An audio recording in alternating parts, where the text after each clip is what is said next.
Ooh. Hello.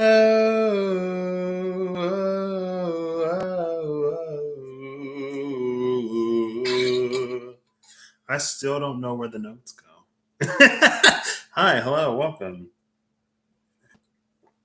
I got astro.com pulled up. I was like, where are the planets? What's retrograde? What's happening? We're already 14 degrees into Sagittarius season. Sagittarius season is already almost over, which means it's almost Capricorn season, which means it's almost Christmas, which means it's almost New Year. What? Anyway.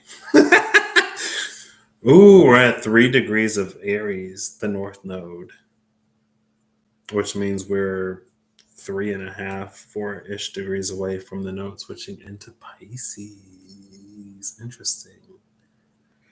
Modes in Aquarius. Mercury is retrograde Sagittarius. Venus is at the 29th degree of Capricorn.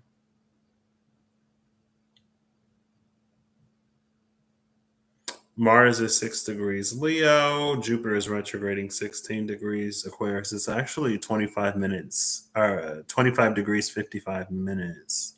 So 2555.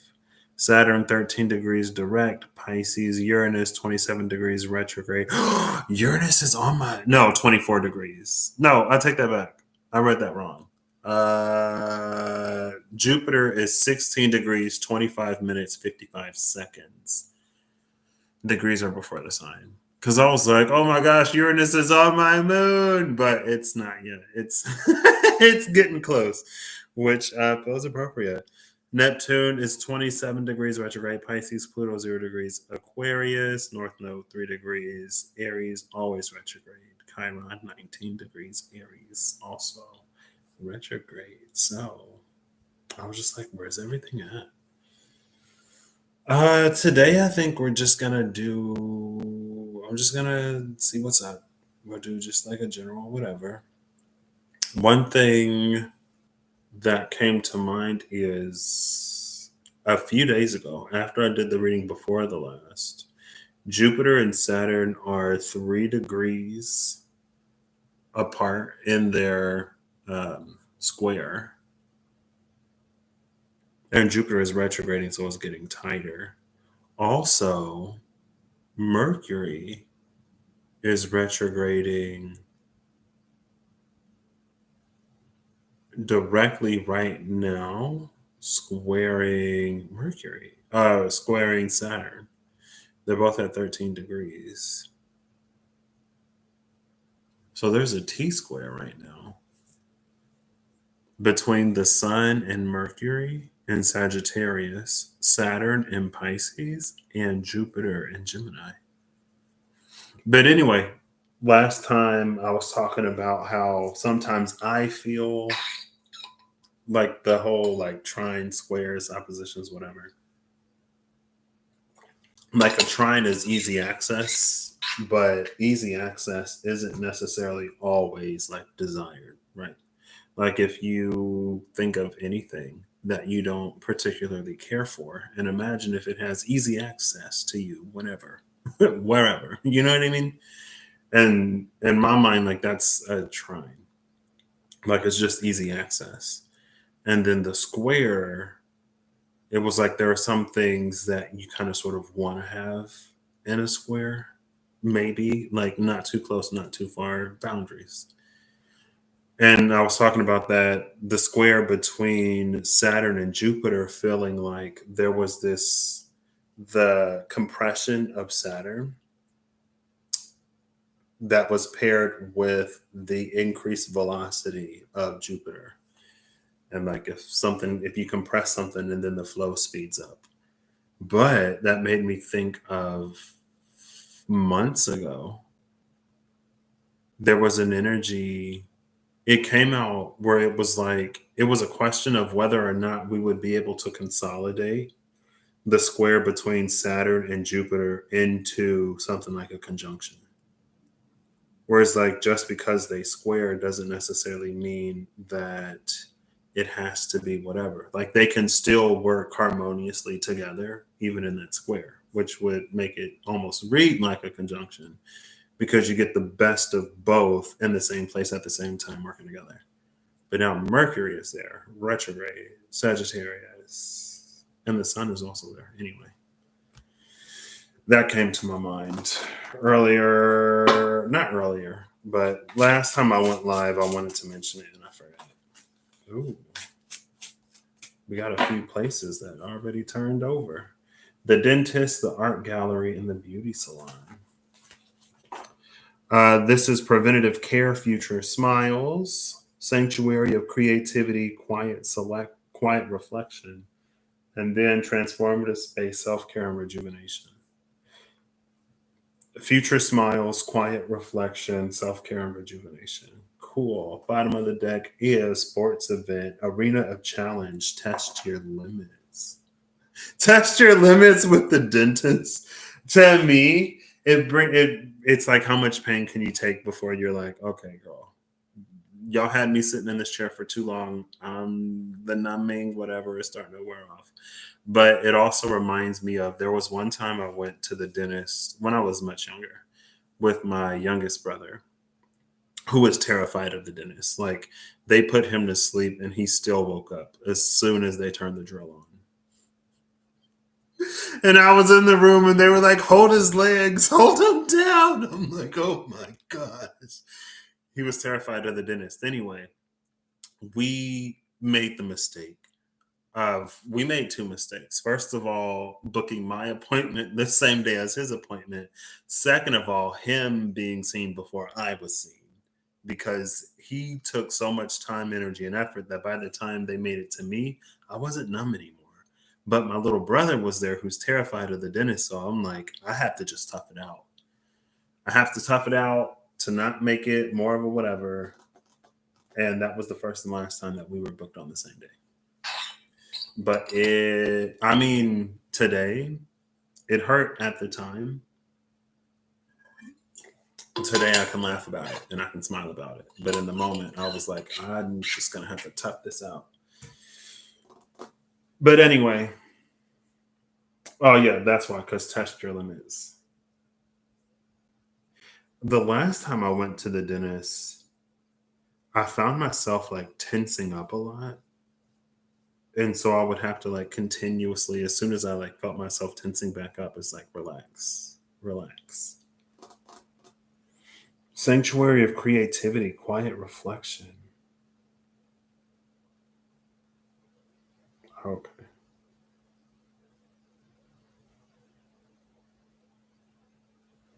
Anyway, social media at the top of the deck.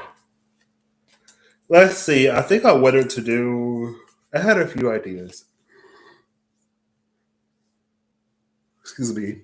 The new moon in Sagittarius happened days ago at this point. And I wanted to do like three paths, or the path that we see and then the path unseen. Um,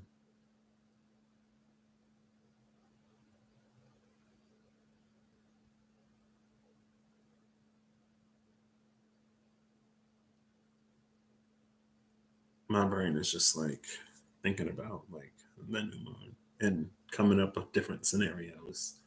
There was one that was like kind of sort of like creating new conspiracy theories, but one that's like the moon isn't actually tide locked. It does rotate, but there's one side of the moon that's just like not reflective. And so, as it's like the non reflective side, like when the moon is new, it's completely like the non reflective side. And then as it spins around to the reflective side, that's when it tends back towards the full moon. Um, and then off of that or along that notion, it was that like there's some like someone polishes the moon. I think the moon is associated with silver in the wild unknown alchemy, and silver you do have to polish. So it's basically like the moon dulls when it's new, and there's a crew on the moon that polishes. the moon, right? So as the moon is waxing, they're waxing on that polish.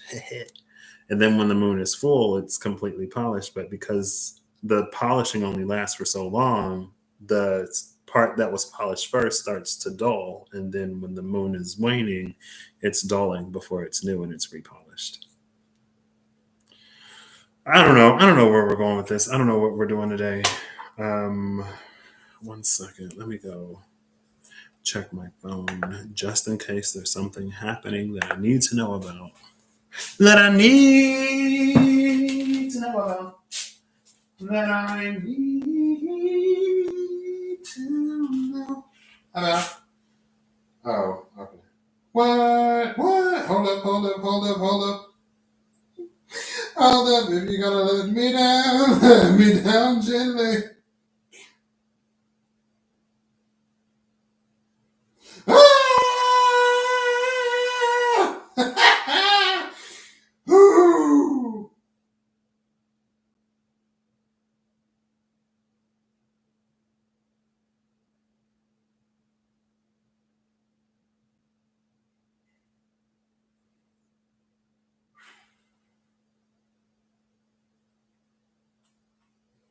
I'm sorry. I'm just I'm just getting a little hype. I don't want to like get ahead of myself.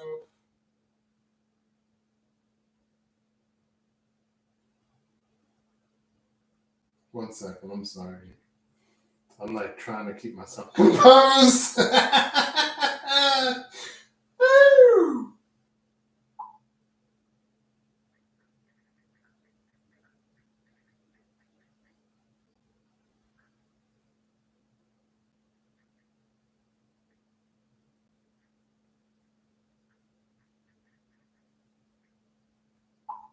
I'm like buzzing. I'm buzzing over here.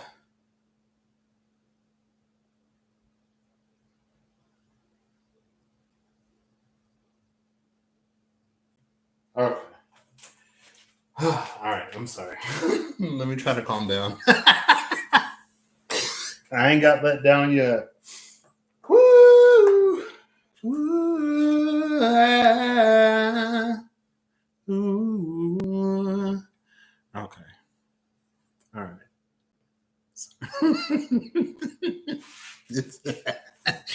All right. All right. All right. All right. What's interesting is I think before Mars goes retrograde, um, it's not going to form a complete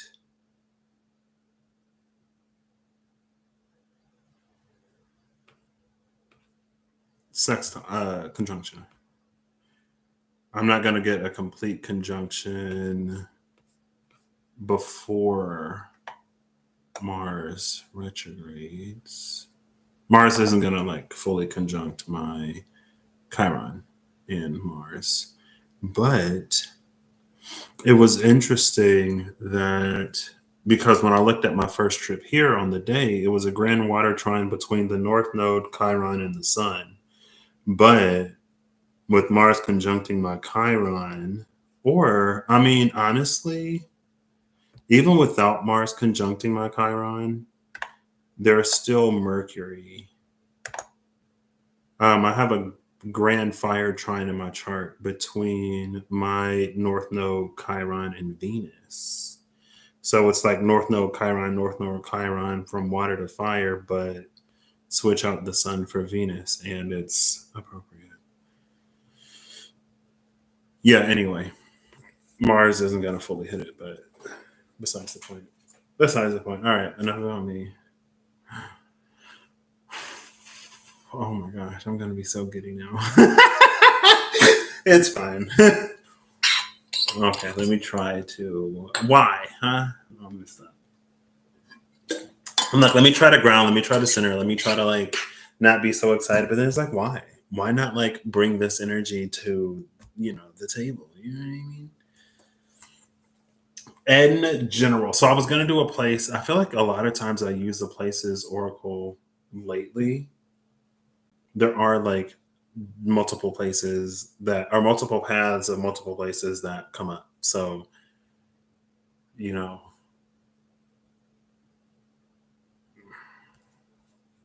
but that's not. Oh, I was watching, I watched back the self read from Woods to Doors, which is interesting. I finally watched it.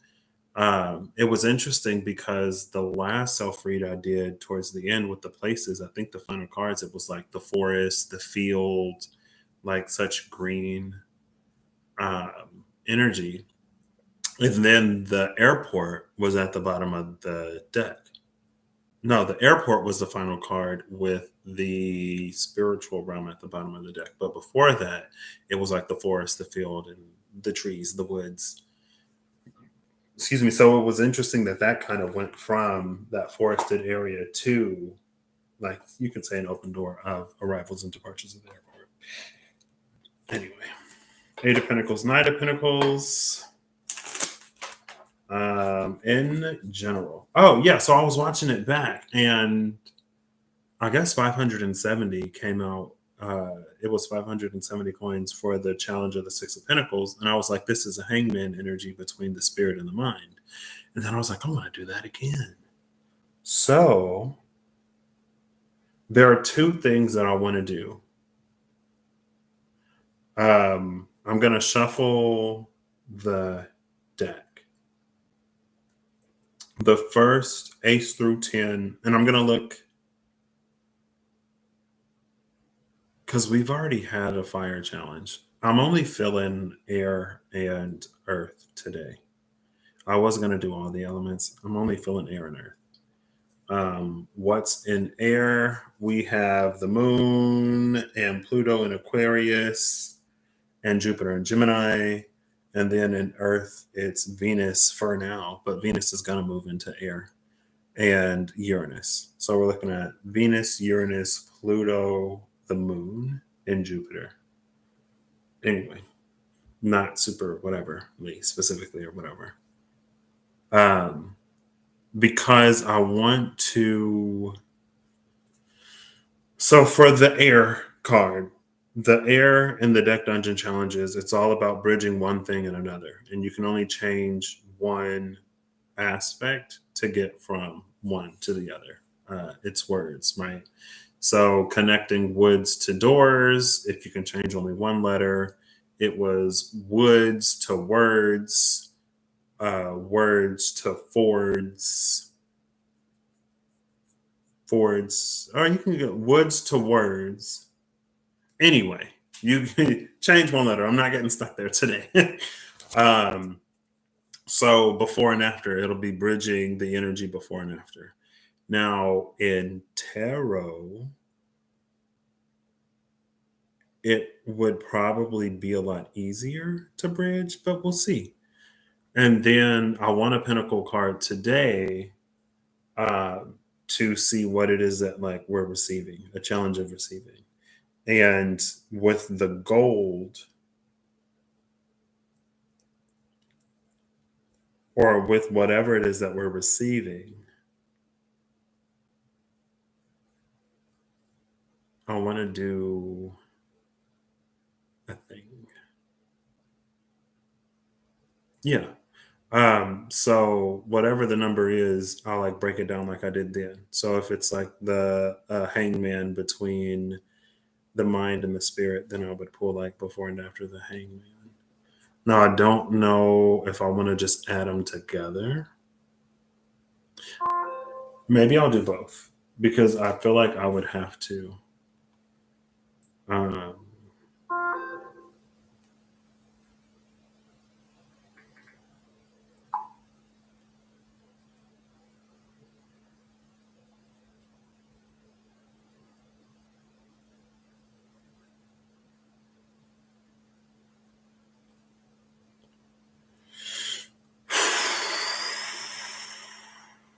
anyway, sorry. Let me try to stay focused. Mercury is retrograde. Let me be distracted. I'm kidding. I'm kidding. Okay, yeah. I don't know how I'm gonna do it. I may do both. I may not have to do either. Because so there's one way. I got the Spencer's tarot cards. And on the major arcana, they have numbers from 0 to like 300. And basically, like the first 1 through 9 is the magician through the hermit. And then you get the second 1 through 9, which is 10 through 18, which is the wheel of fortune to the moon. And then you get the third one, which is 19. So 100, 200, 300. And I'm pretty sure 300 is the fool, and then 400 is the world. Um, so it was like from 0 to, or from 1 to 499. So I don't know if I want to do it that way or if I'm just going to like add all of the numbers together. Right. We'll see. And then I can pull before and after the majors to clarify that challenge of receiving, if it is a challenge. That's what I'm feeling like. That's what I guess we're going to do today. And we'll go from there. We shall go from there. The police station is at the cut. Law enforcement's home, order maintained. This came out with an association to, first, it was an association with the third level, right? And then also with Saturn. And it's about creating a new order and then maintaining that order, right? But it's like the proper order of things, the way that things should be, which is not necessarily the way that things have been. Anyway, the city and the police station, economic powerhouse, diverse opportunities. That's interesting.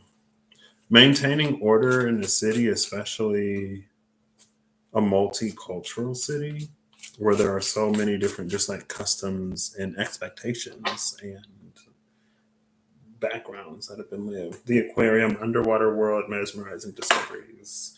Am I doing one of these now? The aquarium and the fire station, fire and water. Cool.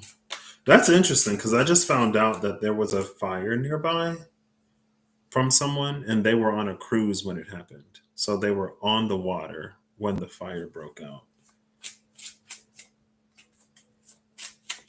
Am I doing this first? Yes, no, no, no. Classroom, learning grounds, lessons taught. All right, so I'm going to give this 5 shuffle. 7 of Pentacles, 8 of Pentacles at the cut. The Ace of Pentacles with the 7 of Pentacles. It was 7 and 8, and then here's the Ace that takes the 7 to the 8. What's interesting? Oh. I was going to say what's interesting is that this Pentacle that's going to take the 7 to the 8 is not any of the 7 pentacles that's already here. So it's like cultivating, nurturing, growing something else with the 7 of Pentacles, and then there's a brand new opportunity that comes out of like left field or whatever. But there's like a singular pentacle under his feet that he's like overlooking or not looking at. This brings the phrase, I don't know the phrase exactly. I feel like I've only heard it from other people. But it's something like,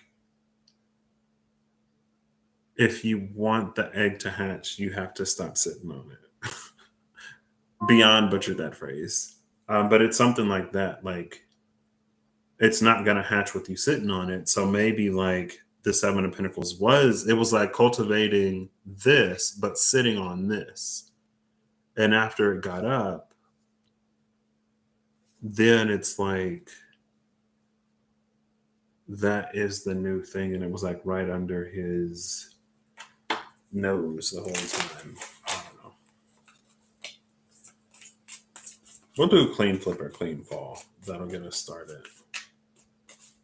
I want a clean flip or a clean fall, please. Ooh, we just got a clean fall of the Ace of Wands. I feel like this card has been coming out a lot lately. Um, for some reason, this Ace of Wands is giving me an energy of a sort of passion. It's like discovering a passion, right? It's like you maybe reluctantly, maybe not reluctantly, go and do something that you've never done before, only to experience, only to discover that you really, really love this thing. So it's like instantly, it's like one of your new passions. It's finding a new favorite something that you had no clue about, right? So it could be, we'll see. We'll just set that there. And I'll also pull the bottom of the deck, which is the Nine of Cups. It's interesting that we get two cards from suits that I'm not looking at today because I'm only looking at swords and pentacles. So good job there. We've actually seen the Ace of Wands and the Nine of Cups together. It was the Ace of Wands, or was that for the self read? I think it was the self read where it was the Ace of Wands, the Nine of Cups, and the Ten of Pentacles. Interesting. Yeah, yeah. So it's like it's this thing that like we don't even know how much we love this thing or how engrossed we're going to be because it's never like maybe it's crossed our radar but we've never had the experience before, and then it almost ends up being exactly what we were looking for. It reminds me of a scene in that one Netflix TV show. Well, I think it was a TV show before Netflix picked it up, but either way, it reminds me of a scene between God and another character. And God was like, I made your favorite drink. And the character was like, that's not my favorite drink. And God was like, you haven't tried it yet. And it ended up being her favorite drink. It's almost like that kind of energy. Like not knowing how fulfilling or how much you want something until you experience it.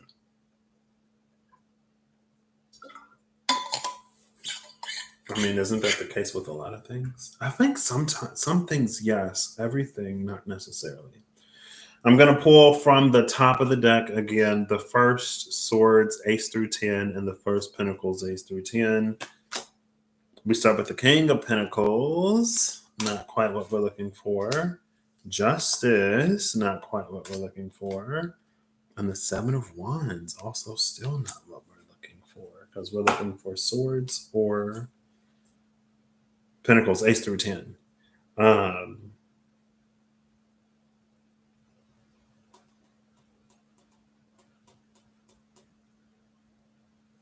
the King of Pentacles, going back to the Seven of Pentacles, it's gone from on the ground to like on his lap, right? So that thing is feeling like it was that ace that it doesn't feel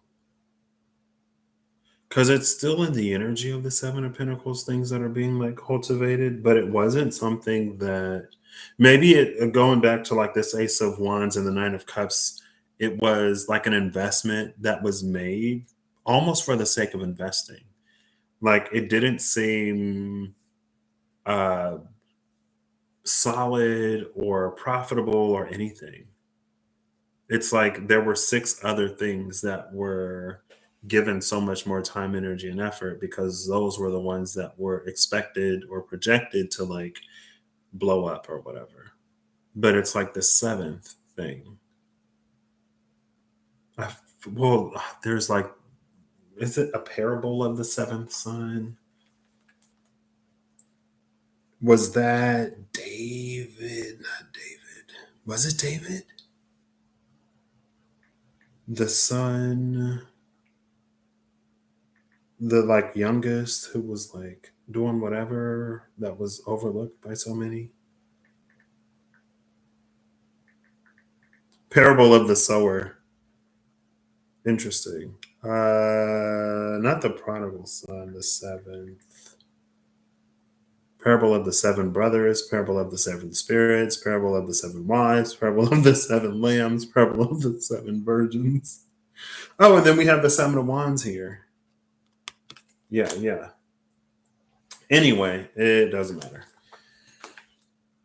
The seventh one ends up with this King of Pentacles, and that is justice.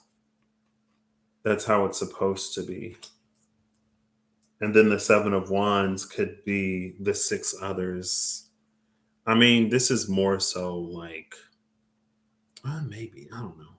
It depends on what like the market or the situation is. But the six others that try to lay claim to what it is that the seventh rightfully inherits.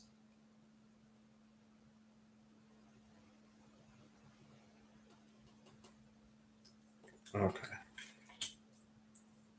Sure.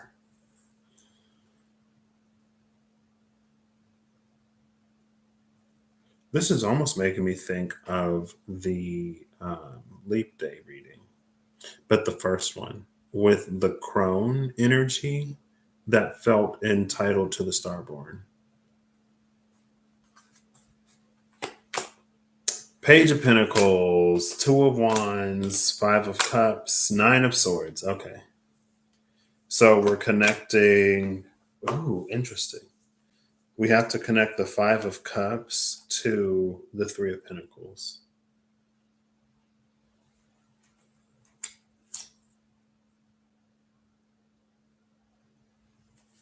How fitting that it's the Nine of Swords.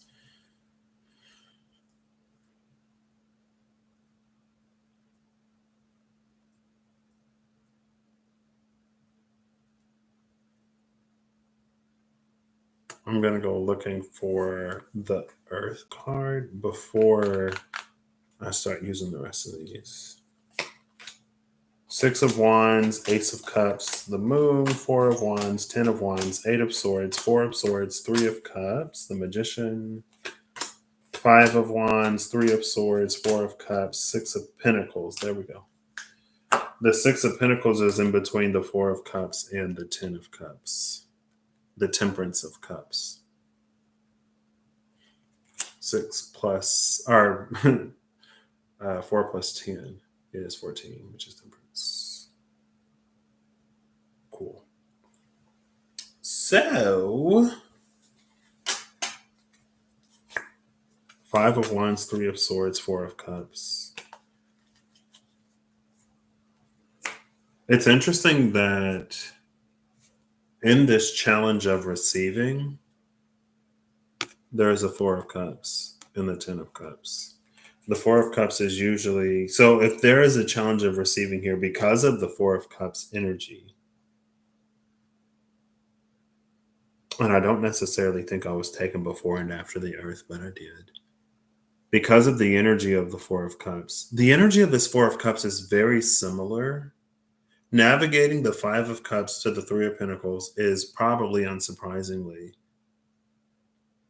the difficulty in bridging that gap makes it difficult for this Ten of Cups to be received. Because it feels like the Ten of Cups isn't received because of a self perception,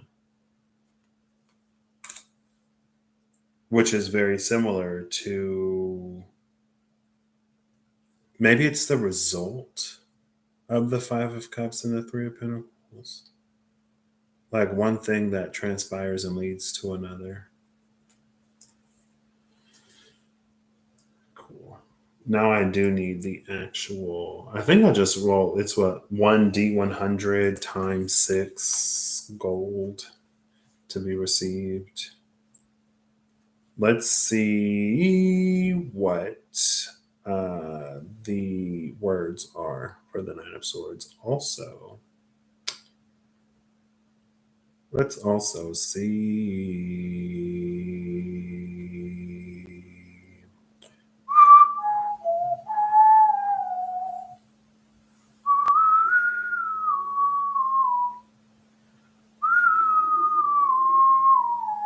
I went to the Queen and King and Queen of Wands page, which are the two probably most self assured, confident court cards. The Nine of Swords connects Tower to Fines. Fines. So there's one path: Tower to Lower to Lover to Loves to Lives to Lines to Fines. Oh no, it connects Towers to Falls. Sorry, I got confused because it was two lines. I thought it was two different paths. Connecting Tower to Falls. I feel like I gotta pull before and after the tower now. You know what I mean? So it's Tower to Lower to Lover to Loves to Lives to Lines to Finds to Files to Feels to Falls. And then this tower, to go from the Five of Cups to the Three of Pentacles, it's almost, I want to say it's more of a like a Lenormand type tower, but it is also related to like a tarot tower. It's like a self-defensive energy, like walls that have to come down in order for collaboration to happen. Any wall that's built and this energy is done so for typically, usually good reason. Um, Usually, let's say sometimes. The Six of Coins is 1D100 times 6 GP. So let's see how much gold's in here. It's also interesting because I'm pretty sure it was the Six of Coins that came out last time. Let's see, 570 divided by 6 is 95. Yeah. Interesting. Hey, Google, roll 2D. Wait. I want to make sure you can hear it. If Google even speaks, Google ain't been speaking. Hey, Google, roll 2D100s, please. I can only roll dice with 3 to 20 sides. Oh, I meant 2D10s. Hey, Google, roll 2D10s. Here are some results. Hey, Google, roll a D10 twice.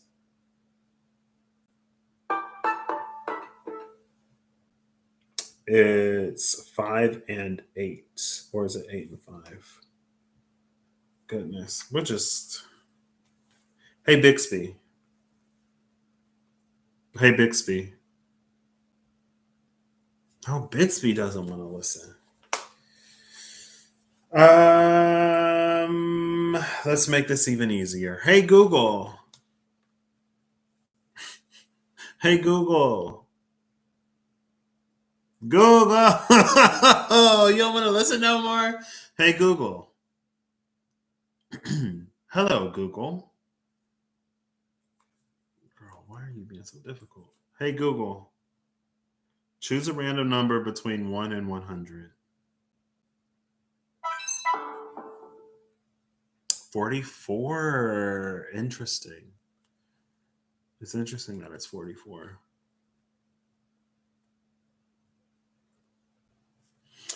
44 times 6 is, so it was like 58, 44. I can do the average. Let's do the average.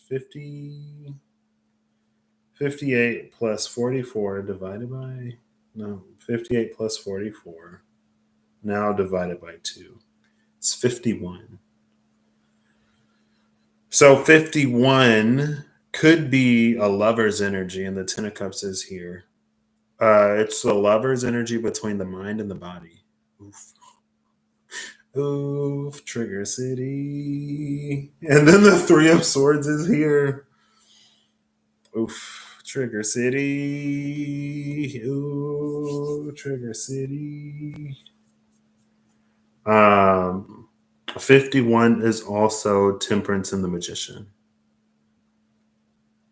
And we have a Temperance of Cups here. The Four of Cups and the Ten of Cups, Temperance of Cups, and then we have Temperance and the Magician. Interesting. So now from the bottom, I'm just going to look and try to find Temperance, the Magician, and the Lover.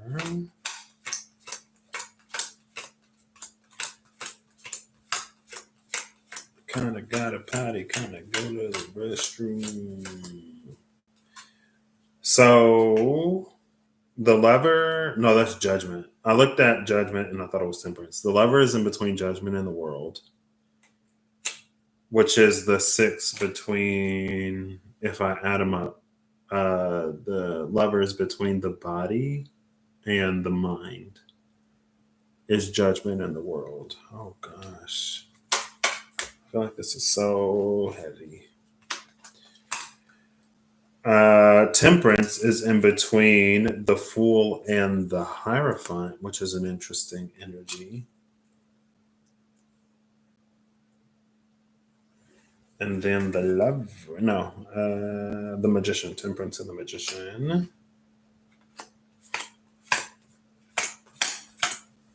Strength was on its side.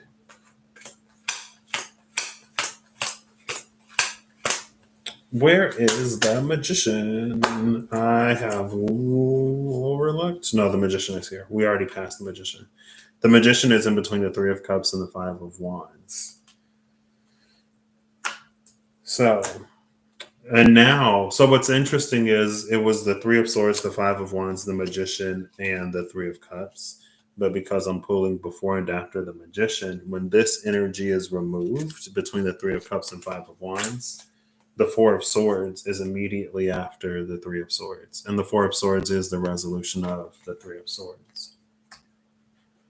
So, in handling, facing, addressing, and learning to receive whatever this is, it has a potentially unintended effect of also healing some kind of heartbreak or mending a broken heart in some sort. So, oh, look, the Ten of Swords in the tower. The tower falls. Death to the tower. Sorry. Nine of Swords, Ten of Swords, Nine of Cups, Ten of Cups. That's interesting. So we have the death. I was like, why can't I think of what 13 is? We have the Death of Swords because it's the Ten of Swords and the Three of Swords that are left over here. We ended up pulling before and after temperance anyway. Look at that. So, with this being said, to bridge the Five of Cups and the Three of Pentacles, because let's do this first, which is Tower and Falls. I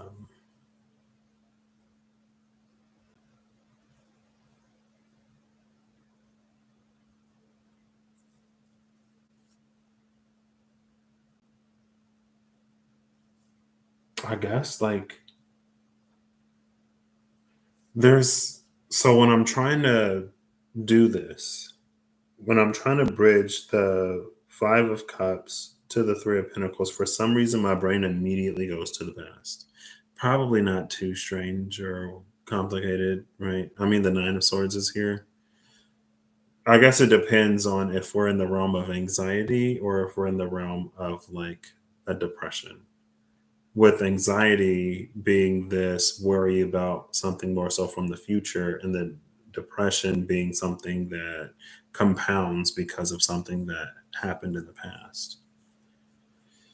But, it's also possible to be depressed about the future. Right? I don't mean to laugh. It's just some people may find that more applicable. Anyway. For some reason, like I'm like, okay, we got to go back to the past, and then I'm like, well, the Five of Cups to the Three of Pentacles. If we could turn these three cups upright, or if we can go back to before those three cups were knocked over, then they would be upright, and the three cups could pair with the Three of Pentacles. But we can't unflip, or we can't unspill what has been spilt. We can't go back to the past, even if it's my first inclination when trying to do this. Almost because we can't go back to the past, It's almost giving me an Eight of Cups energy. The Eight of Cups in a way of moving beyond. So what I'm going to do is I'm going to shuffle these all together, and I'm just going to pull the card after.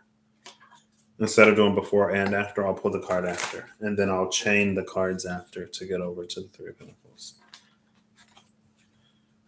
And I'm going for Eight of Cups energy because Eight of Cups rather than a Six of Swords energy. Either way, it's like there is some kind of peace that has to be made with the past. What has been spilt cannot be spilled. What has been spilt cannot be unspilled. Even if the cups are turned back upright, the contents have already evacuated the vessel. And it's like, that's a one-way trip. Also, the Three of Cups is already on the table with the Magician and the Five of Wands. Interesting, because now this is feeding into the Six of Pentacles on the bottom side. I'll take a picture and show you. With this Three of Cups here, it's feeding into the challenge of receiving on the bottom side, but initially it was feeding in through the top. At least in my mind, right? So, if I could not drop my phone, that would be amazing. So at first it was just feeding in through the top. But now, because of the Three of Cups there and the Three of Cups down there, it's like it's also feeding into the bottom. So this is probably a spiral or a loop because it's like a, well, is it?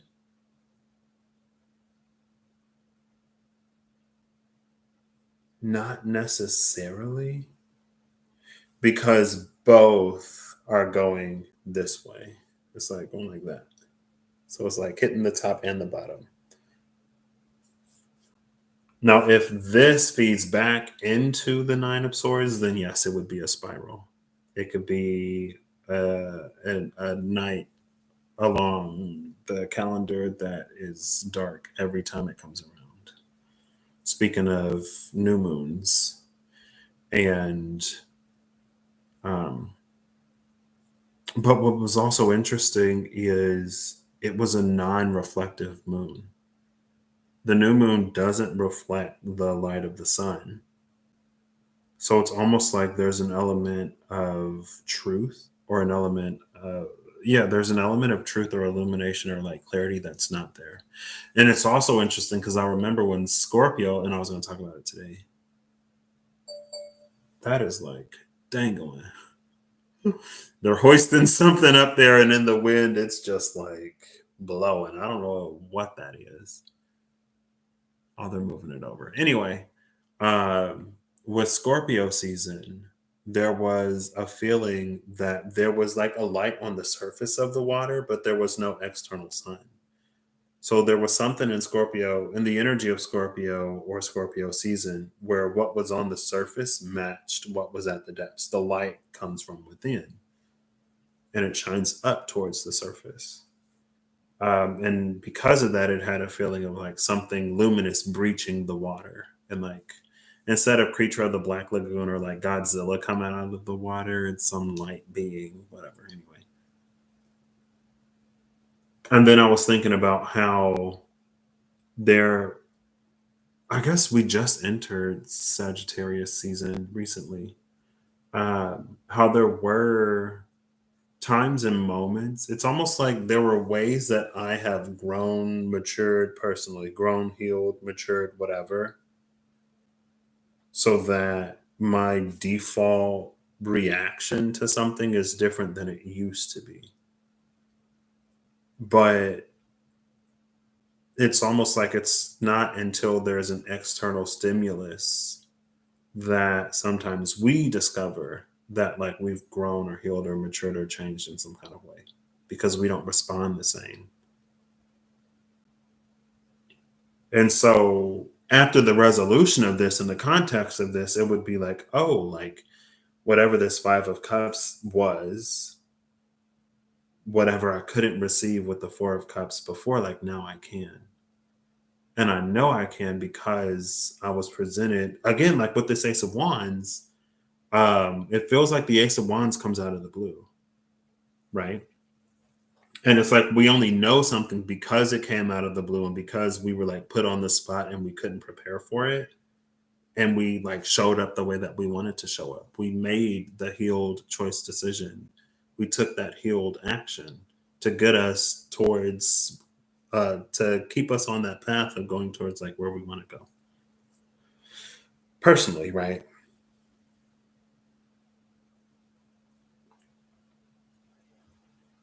Now, there's an obvious way that the Four of Cups feeds back into the Five of Cups, Three of Pentacles, into this anxiety. It's like when it's almost like negative self fulfilling prophecies will be what creates a loop here. A negative self fulfilling prophecy will feed back into this Nine of Swords. Okay, yeah. So back to this. All right, I'll cut it. I'm looking before and after the Eight of Cups. I'm going for the Eight of Cups rather than the Six of Swords because it feels like, I was going to say, it feels like there's a lot of emotion here.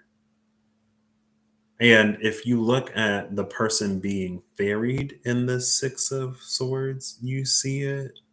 It's like implied, but it's more prominent or more central to the imagery and meaning typically of the Eight of Cups.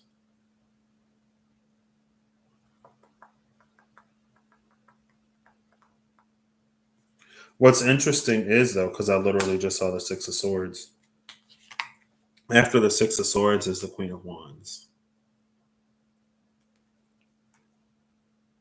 And it feels like from the Queen of Wands to the Three of Pentacles, it's a lot easier because what was sort of missing, again, it feels like this is primarily related to an image of the self.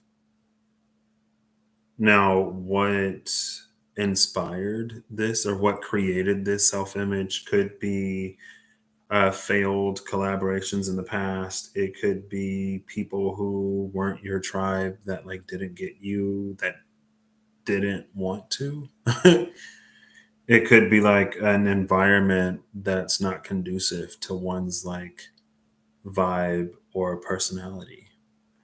Um, that leads one to think that like they're always going to be on the outside or that they're never going to find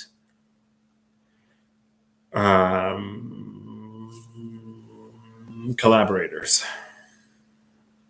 I almost want to say co-conspirators for some reason, but that feels a little extreme. So that's why, like the Queen of Wands, I opened up the deck dungeon challenge to the Queen of Wands and the King of Wands, their challenges, the two most self-assured court energies.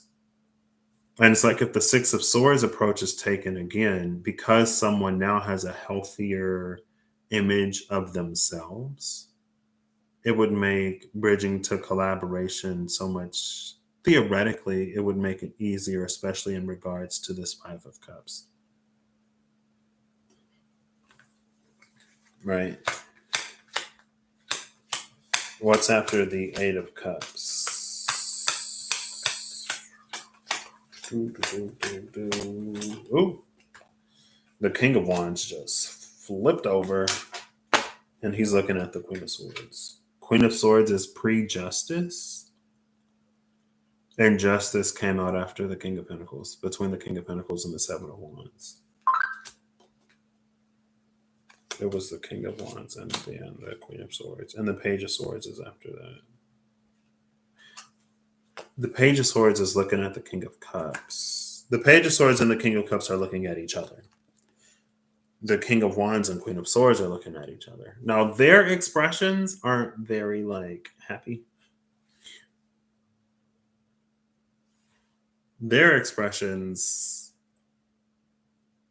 are more of like a curiosity.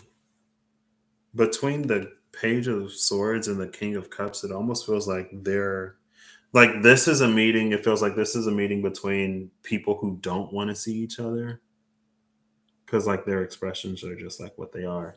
This feels like a meeting between people who are surprised that the other can see them. Right. It's like the Page of Swords is like, oh, the King of Cups would never notice me. And the King of Cups is like, the Page of Swords would never notice me. But they notice each other and they notice each other noticing each other.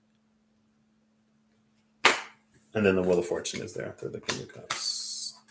Between the King of Cups and the Queen of Cups is the Wheel of Fortune. And they're both facing away. The King of Cups faces the Page of Cups. The Queen of Cups faces the Seven of Swords. King of Cups and Page of Swords, sorry. The King of Cups faces the Page of Swords. And the Queen of Cups is facing this Seven of Swords. And you can see they're also like looking at each other.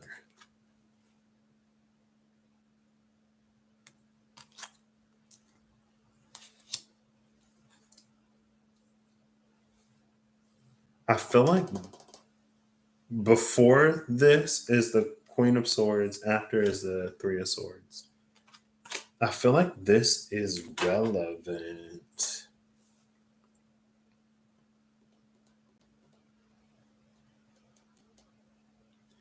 Because when the water faces the air, like both the water and the air are looking at each other. And they're surprised that there's like a cohesion there. Right? It's like the Page of Swords is surprised that the King of Cups notices them. And the King of Cups is just as surprised. Because maybe with the dynamic between so this dynamic is changing Wheel of Fortune into this dynamic.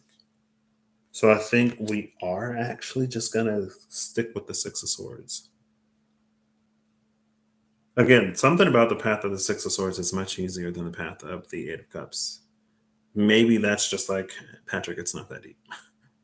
Maybe my brain like went to worser case or worse case scenarios. Not the worst, but it's worse. Yeah. Why does worse not feel right? Worser feels like I know it's like not grammatically correct or whatever, but if like this is a pretty bad thing and that's a pretty bad thing, and both of these are worse than what already is, but one is worser than the other one. You know what I mean? It's like the dynamic right now is this Queen of Cups, Seven of Swords. So it's like if there's an emotion that arises, there's some kind of mental interference that,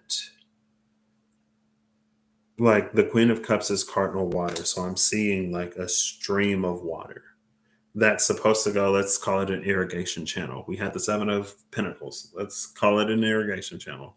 There's a stream of water that's supposed to go to the river all the way inland to irrigate a plot of cropland so that people can eat, you know? But it's like before the water goes all the way down to where it's needed, the Seven of Swords is like these pick points or these alternate pathways for the water to flow through. So it's like the water is going everywhere except for where it's needed to irrigate whatever soil so that it's like farmable. So that something can be cultivated. And so it feels like it's not before an emotion is felt, but it feels like it's pretty close to when something is felt, the mind is already like diverting that water somewhere.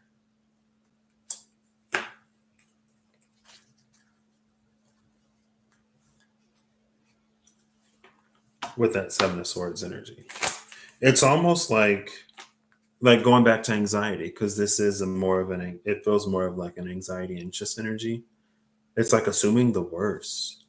So like an emotion is felt or something happens and the mind automatically goes to like, oh well, this is happening because of, see any one of these three cups that have been knocked down or knocked over in the past. Somebody used to tell me that they don't like me or nobody will like me because of this reason. So, you know, because I haven't experienced any different, I believe them. So, like, let's say that someone's like, hey, like something came up and I can't meet up today. Again, it's an example of, like, someone's like, hey, I can't meet up today. And then the mind, there's the emotion that's immediately felt, right? It could be anything. But the mind immediately goes to like, oh well, this person said this about me, so like that person also thinks that about me. It's like it creates all of these situations that aren't necessarily there. That's the mind that works against the heart in alignment with the truth of another. But under the umbrella or under the energy of that Six of Swords, it's like something happens, something transpires, something changes, something, maybe, again, because the Six of Swords goes now, it transitions to the Queen of Wands energy. Maybe it's like, well, yeah, this person said that nobody would like me because of XYZ, but like I now know myself enough to know that's not, that is not true. The Queen of Wands is someone who's found the truth of themselves for themselves rather than relying on what someone else may have said in whatever emotional state or for whatever reason they said it, whatever that untruth is. So now, with this energy um, being different than it was before, instead of it being this like self defeated, I'm going to say self defeated, but instead of it being this like toxic view of the self that was inherited from someone else, it's like, well, maybe this person is just busy. Again, as an example. So it's like the healed mind, the healthier, quote unquote, mind is now sort of approaching these situations differently. And that's why the heart is like, whoa, like the mind can actually like make space to feel this emotion, or the mind now has the capacity to allow this water to flow where it needs to without needing to immediately divert it to whatever. This is a fertile mind. But it's a fertile mind, but the saying an idle mind is the devil's playground just came into my mind.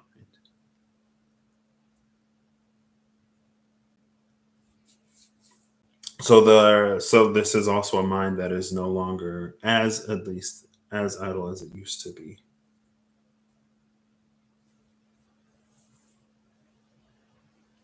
So from the Queen of Wands to the Three of Pentacles, at that point, I would say it's the Three of Cups, honestly.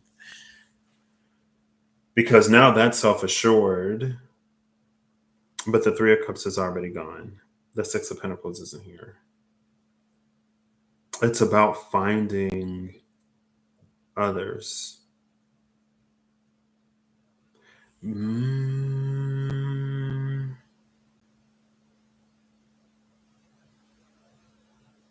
What's a card of resonance? Or a card of like meeting your tribe, finding like minded people? I feel like it would be like Three of Cups, Three of Pentacles, and they're both already on the table.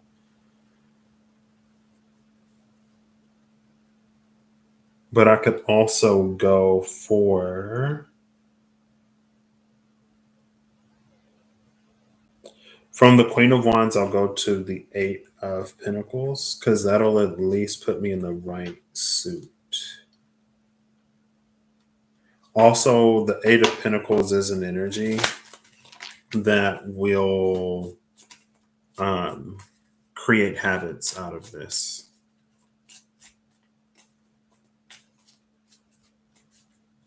That will perfect it.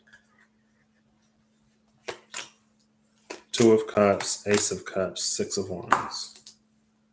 Oh, the Two of Cups. I could have did that. Two of Cups, Ace of Cups, Six of Wands. Yeah. This is like with that healthier view of self. It's giving me an energy of like to love oneself is one of the most defiant and rebellious things that one could do type of energy.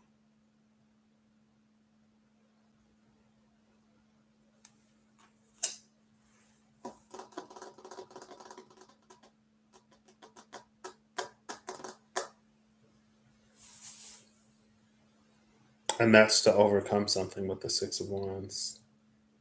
To create a new narrative for oneself rather than to inherit one. And this, like the narrative that we inherit, could be like an old self narrative, right? I kind of want to keep these.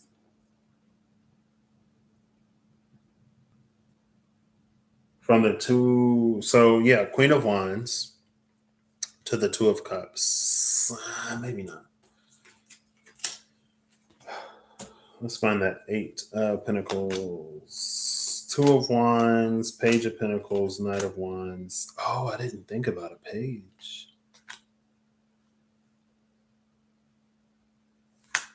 Yeah. We're going, well, either the page or the Knight of Pentacles. The Knight of Pentacles could be another. Page of Wands could be an energy, maybe.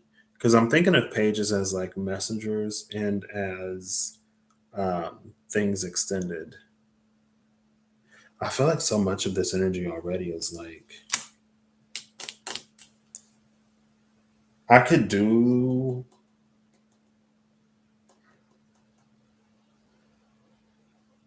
the Page of Pentacles as like being open to new experiences. Because this is because the later part of this clarification is the King of Cups connecting to the Page of Swords. The Page of Swords versus the Seven of Swords, it's like this is new. Like in someone's healing, they have remapped their neural pathways, whatever. So I am actually going to take this, and it actually it leads back to the Knight of Wands, which is back in the element of that Queen of Wands. But I feel like this is the Queen of Wands showing up in a way where she's met with as much like fire and passion and whatever as she sort of gives. And I feel like that naturally tends towards that Three of Pentacles energy. Those will be the energies that the Queen of Wands collaborates with. It's like those that get the vision, those that can think big, dream big, those that don't have to tear something down, especially because of their own insecurities or what's going on within themselves. You know what I mean? Type energy. Knight of Wands, mutable fire, Sagittarius. Cool. Temperance is also Sagittarius. Okay. So we have 51 gold pieces. No, that is not right. I didn't do this right. Oh, I'm sorry. It was supposed to be 51 times 6. The average of 44 and 58. 51 times 6 is 306. So 306 is the Fool, right? Because I said the Fool was 300, the world was 400. 100 is the Sun, 200 is Judgment, the Fool is 300, the world is 400. So it would be the Fool and the Lover. 3 plus 6 is 9, which is the Hermit. And the Hermit, oh, it's right here. Here's the Hermit. It was like the card after the Knight of Wands, and I just forgot it on the table. But it's a hermit between the soul and the body. So we have this lover between the mind and the body, which is the basis that allows us to receive the compounding of it, the sixfold increase of it, which is a hermit energy between the soul and the body. And a hermit between the soul and the body that's good hermit work. It feels like that's what the hermit is supposed to do, you know. Also, the fool is already here before temperance, and the lover is still here between judgment and the world. So if I look at what this is supposed to be, because I was supposed to multiply it by 6 before I did the whatever, I forgot it. I got ahead of myself. What this was supposed to be is this, or as of, I don't know, I don't remember what was before the fool, but as of what's on the table between judgment, the world, and temperance. That's what we have. That's how we navigate this challenge of receiving. It's an energy that is very understanding of the human condition. Judgment, the world, and temperance is an energy that's like, it doesn't have to be all at once. You can accept ace after ace after ace after ace after ace until you get 10 cups, right? Or you could accept 3 cups at a time. You accept these 3 cups to make up for these 3 that have spilled. And again, because the dynamic between the mind and the heart is different, it goes from a 7 of Swords, Queen of Cups. And the 7 of Swords, Queen of Cups is also an interesting energy because the Queen of Cups is Minor High Priestess. It's pre-High Priestess energy. She's the intuitive one. The 7 of Swords and the Queen of Cups is where our pattern recognition, our survival instincts, where the ego, anxiety, fear, paranoia, where those speak in ways that we could mistake as intuitive, right? Where it's like, oh, something's telling me not to do this. My intuition is telling me I shouldn't do this. But in reality, it's like the last time we did whatever, we got hurt and we don't want to be hurt again. So it's our ego trying to protect us that's telling us not to do something. Sometimes more so than it is actually our intuition, because sometimes our intuition will lead us in directions that we've been hurt in the past. Our intuition will lead us out of dark nights and dark alleyways and hard times into better ones. But often it requires us to do the things that we wouldn't typically maybe normally do, which is why, the intuition is sort of like there.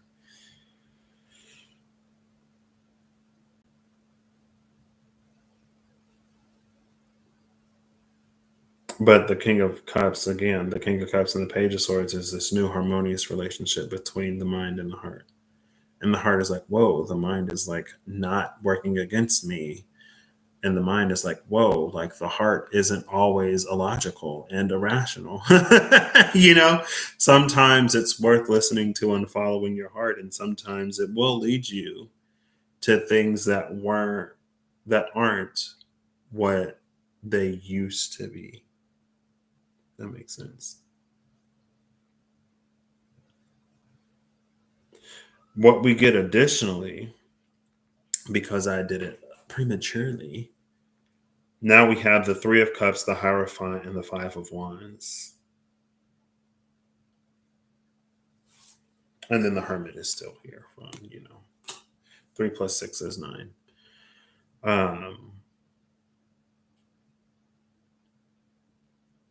Also, the Empress. So, with the three being in the hundreds place, there's an Empress in the soul, and then a Lovers in the body because it's 306, 306.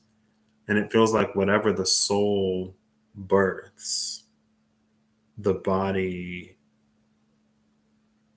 marries or welcomes, integrates.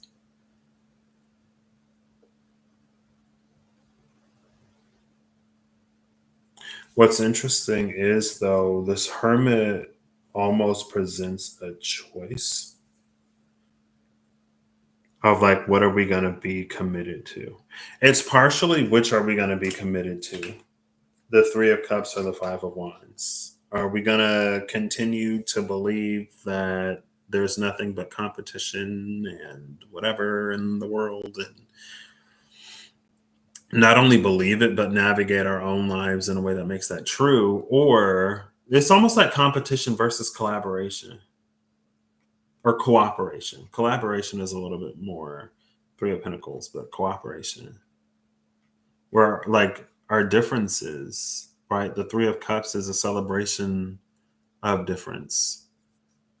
It's an acknowledgement and celebration of difference where it can so often cause division and conflict with that Five of Wands. I think there's also a need to accept that you're not necessarily always going to decouple these two things, right? So even if there is collaboration, there may still be like conflict or arguments, especially like in creative endeavors. Everyone has their own vision of how things should be done. That's reflected in both the Three of Pentacles and the Three of Cups. Not necessarily the Three of Pentacles because it's just collaboration, but especially in the Three of Cups, that difference is there. Um, but it's like the magician is under this sort of like triangle. That's something that like where diversity and inclusion and different perspectives and backgrounds, where that's honored and appreciated, celebrated, work towards, you typically get better solutions because you're bringing in larger data sets, because you're considering more perspectives, you're tapping more markets or whatever, right?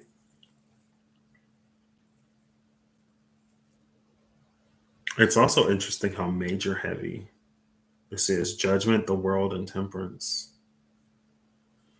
And then we have the Hierophant that is between the Three of Cups and the Five of Wands.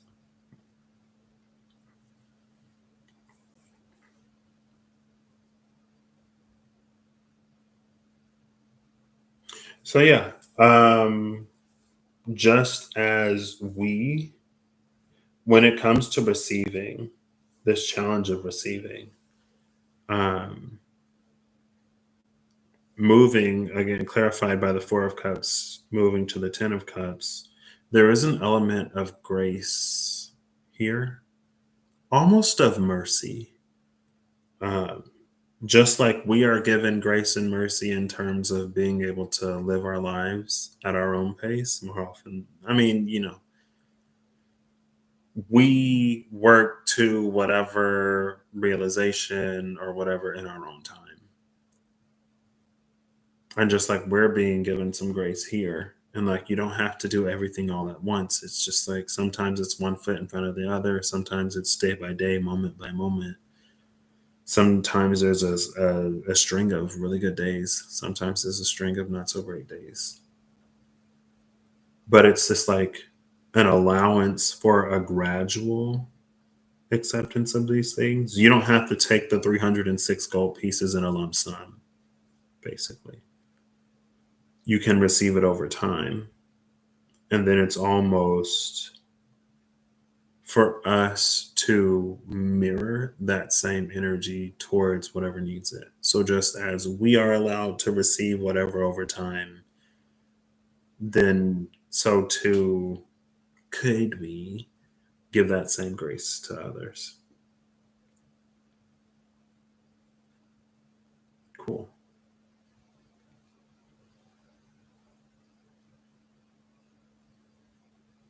It's interesting though, that the lover. Oh yeah, the lover between the mind and the body. Well, this is more so the heart and the mind coming on the same page, but the heart lives in the body, right? The brain lives in the body. I don't know about the mind sometimes.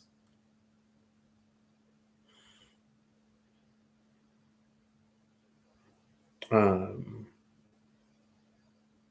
but yeah, it's interesting that something went from a lover's energy between the body and the mind, and it elevated to a hierophant energy between the soul and the body, right? And at that point, the mind isn't even a part of it because it's the zero. The mind is open, you could say. So this was whatever this was. Classroom lessons taught, learning grounds was at the bottom of the deck again of the Places Oracle. And this is definitely like classroom energy. That wasn't necessarily, I don't know what I thought I didn't have a concrete idea of how I would bridge the energies, but Tower Falls. Falls, Falls, but it's also giving me like false, False. Tower falls. A tower falls because whatever. The tarot tower falls because the Lenormand tower was false. A Lenormand tower is more so just kind of sort of about structures and organizations, things that are long-standing, as far as I know, in this moment right now. And if that's false, if something is built upon falsity, then that is a tower that must fall. Now, yeah. Even with this Four of Cups, there's something about, and again, back to the Ace of Wands and the Nine of Cups. It feels like there are these like out of the blue, tailor made experiences that are coming our way, collectively, generally. But it falls on us to be able to see it and receive it. But I feel like that's not necessarily because there was the energy, there's been an energy of like the CEO or whoever that sees us for like who we are in truth. And it's to be that. Like opportunity finding someone correctly or rightly. But if there's like a negative self image, then someone may not feel like worthy or deserving. And so they won't put their best foot forward or they won't contribute, they won't collaborate. They'll choose to remain silent in the background with the Five of Cups rather than being an active collaborator, a co conspirator, if you will, with the Three of Pentacles. Maybe co-conspirator is interesting because I was like, I got a few new conspiracy theories brewing about the moon and when it goes dark. And both of them were about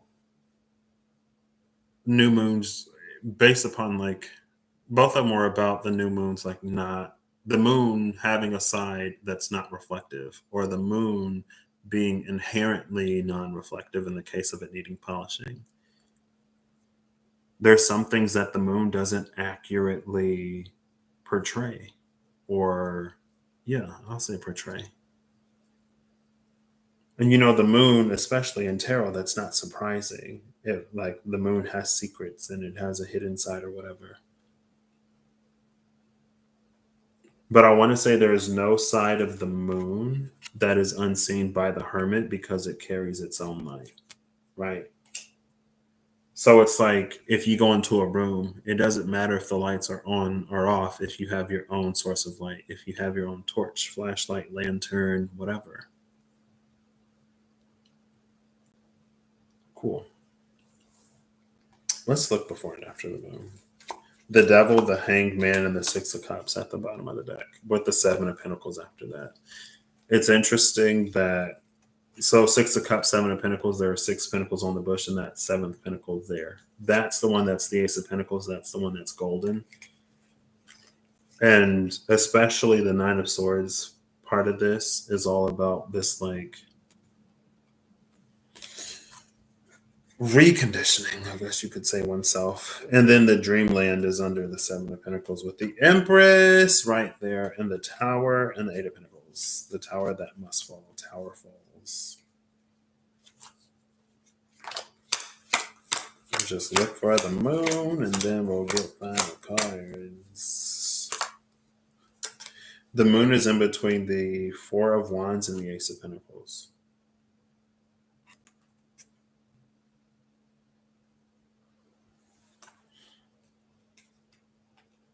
See,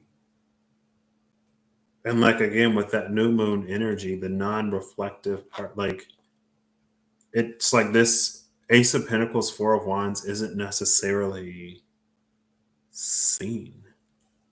But that's the whole thing with this 9 of Swords over here. Even with the 4 of Cups, clarifying the challenge of receiving. But that's the thing about the 6 of Pentacles too. The 6 of Pentacles has its own equilibrium. So it's kind of like, it can be like you get what you give type of energy. Also, no one is forced to receive under the 6 of Pentacles. So even if it's offered when it's needed, there's something about this 9 of Swords that prevents a full acceptance. What's possible, what's unseen, what's not being reflected is like these new opportunities and stuff. 4 of Pentacles, or 4 of Wands, Ace of Pentacles.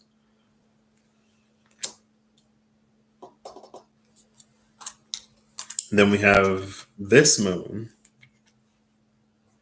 in between the moon of the 8 of Cups, in between the 10 of Wands and the King of Swords.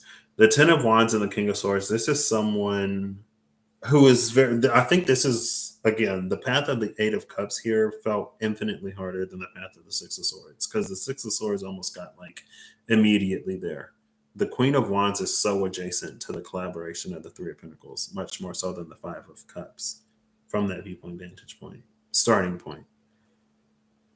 But like this could be someone who has experienced so much burden and hardship that they become set in it with the King of Swords. This King of Swords is why the Queen of Cups faces the 7 of Swords. But here's this other moon. It's almost like this is what we see, this is what we feel, this is what we get to know, but this is what's actually possible. And these energies are so different. Like the 4 of Wands and the Ace of Pentacles compared to the 10 of Wands and the King of Swords. Cool. All right. Let's put all these cards back. Oof. I never got a place. That's fine. I don't know what this was about. Well, I know what it was about. I don't know, like, maybe it's because I feel like this came out. It's not this specific. Every now and then, there's an energy that comes out that's like, it is so possible for good things to happen, but it's also just as likely, maybe even more so, that we self sabotage, don't see it, don't face it, don't address it. A large part of that 9 of Swords, again, that precedes the challenge of receiving is how we perceive things, right? It's what we allow. That's the 7 of Swords and the Queen of Cups. It's our perception and what we allow. The Queen of Cups is the truth, but our minds can like overwrite, overrule, whatever. They're that powerful. And then it can influence the heart, right, in a way that is not quote unquote true, right? So, like, let's say that someone It's like the shadow of the Queen of Swords. Someone adopts a cold, steely persona exterior because that's how they survive. But then there's the point where it's like they don't have to do that anymore. The tower fell out. The Empress is at the bottom of the deck. 316. John 3:16. I should know John 3:16. For he so loved the world that he gave his only begotten son. Is that John 3:16?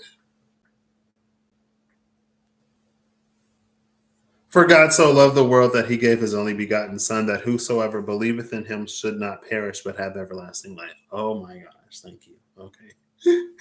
I was like, ooh, there's a few of them. That you just hear so much you should know. You know what I mean? 316. Whosoever believes shall not perish but have everlasting life. Under the Empress is the Dreamland. Whosoever believes, Dreamland. Oof, cool. And then Judgment is at the top of the deck. So Judgment in the Tower is interesting. It feels like there's a need not to fear judgment. It feels like there is an almost unaspected energy with judgment. And by unaspected, I mean like it's better to know something than to not know something. So if it's good, then that's good. And even if it's bad, it's still like there's something that you've learned type of energy, right? Rooftop, skyline views, peace above chaos. Yeah, it feels like the moon with the Four of Wands and the Ace of Pentacles energy is this rooftop energy. But below that, it's that like Eight of Cups where it's the Ten of Wands and the King of Swords.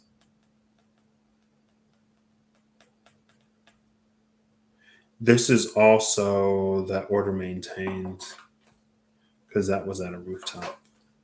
The rooftop park. I should go to Sky Garden. We got in line one day and they had like ran out of tickets or whatever. Rooftop sunset. Oh, that's gorgeous. That's gorgeous. Let the sun rest. Interesting. Nature's horizon glow. Let the sun rest. That's so interesting.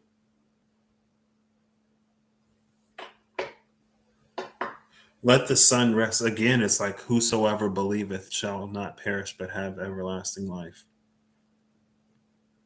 Because the sun again is that like it's that clarity, is that illumination, it's that light. The sun provides so much illumination sometimes that things almost have to be what they are, right? Or they have to at least be a lot closer to what they look like, right? The cave, Earth's chamber, echoing ancient secrets, allegory of the cave type energy. Yeah, it's like the allegory of the cave, right? So in the cave, away from the sun, the shadows could be anything. So the mind wanders and it creates these things that could fit the general size, shape, whatever of the shadow. But in the sunlight, when you exit the cave, you see the world as it is. Sometimes it's more beautiful because you've never experienced these things firsthand in real life. Sometimes the world that you imagined may be a little better than the one that you discover. But with that, like let the moon rest again, it goes back, or let the sun rest. It feels like it goes back to that moon energy of like, again, it's like it's not reflecting the sun. And that could be in a good way or in a not so great way, right? Like in a good way, things aren't as bleak as they seem. There are great things that are happening and stirring and transpiring, just not yet maybe in a way that you can see. But for some reason, it's important. Almost like a test of faith, almost like it's almost this combination between a test of faith and beliefs and a reality that is created by certain beliefs. They're not usually like super different. Police station and the gym. Built that muscle, order maintained. Cool. Fitness center. All right. Final place oracle. Oh, well, cool. It's the title card. The tower and the title card. The title card says Moonlit Ruins. Oh, Moonlit Ruins. So they're ruins that aren't lit by the moon because it's new. Moonlit Ruins, desert stars, oceans, depths, near and far. Excuse me. Cards as doors to lands unseen, mystic mountains, valleys green.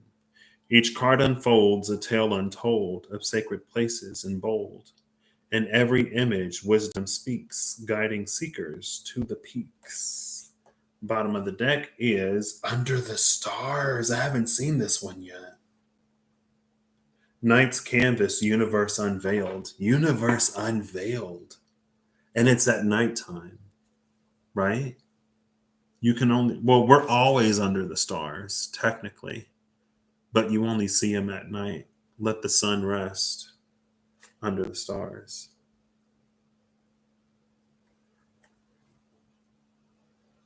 Again, almost off of that Ace of Wands, Nine of Cups, with that like unexpected energy. It's like there's a reason why the sun has to rest. There's a reason why we have to challenge our conceptions of a lot of things. There's a reason why we have to believe and allow our minds to be open. And maybe it's related to that Ten of Pentacles. Because sometimes it's like to receive the whole vision at once can be to be overwhelmed. To receive all of what one is going to receive in a lump sum rather than paid out over time could be overwhelming. And it feels like it's almost one of those things, again, with the energy of that Queen of Wands. It could be someone could be receiving to such a degree that even with a healthier image of self, it could still cause them to doubt or question. So it's very, very big on like, you wouldn't be experiencing this thing if you couldn't handle it or weren't meant for it type of energy. It has to come in the cover of night. Oh, look, that's this Under the Stars. Cool. That's the box art. All right. Well, I hope you all have an amazing whatever. Whenever you see this, I hope you're acting in alignment to make all that you wish to experience your reality. I hope that whatever you need along your path, journey, what you find. And if this resonates for you when that moment comes, I hope you take it. I hope you have the confidence, the internal resources, the support system, and or the blind faith to trust it and to receive the thing well beyond, like orders of magnitude beyond anything that may have been lost in the past. I hope you find your new favorite thing. So, yeah, not necessarily what I was expecting, but it's what we got.